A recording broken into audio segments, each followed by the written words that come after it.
আসছি একটা রেসিপি নিয়ে। তা আমরা আজকে বানাবো ডিম আলু দিয়ে কষা। তো চলো, এখানে আমি ডিমগুলো ছাড়িয়ে নিচ্ছি, আগে থেকে সিদ্ধ করে নিয়ে হয়েছিল। তা ডিমগুলো ছাড়িয়ে নেব। তো কড়াতে একটু তেল ছিল, আর তেল দিয়ে দিলাম। তো ডিমগুলো ভেজে নেব।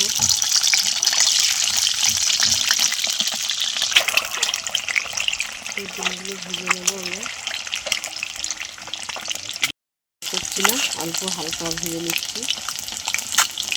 তুলে নিলাম। আলুগুলো ভেজে নেব।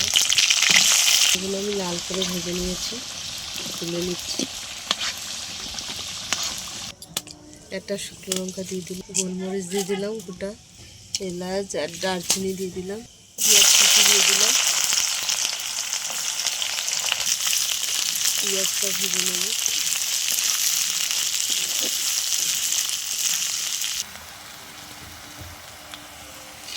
আমাদের পেঁয়াজটা ভাজা ভাজা হয়ে গেছে।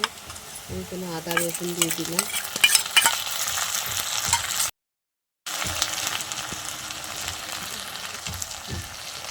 জিরে পাউডার দিয়ে দিলাম, ধনে পাউডার দিয়ে দিলাম, লাল লঙ্কা দিয়ে দিলাম, হলুদ দিয়ে দিলাম,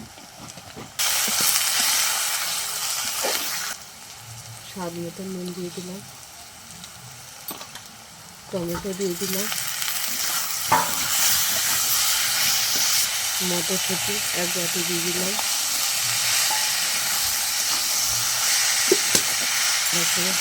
ভালো করে কষিয়ে নেব।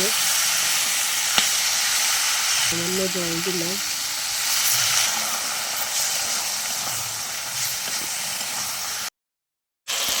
ভাজা আলুগুলো দিয়ে দিলাম,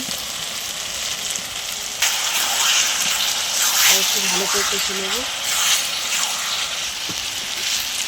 আলু থেকে মশলাটা দিলাম, আর একটু জল দেবো।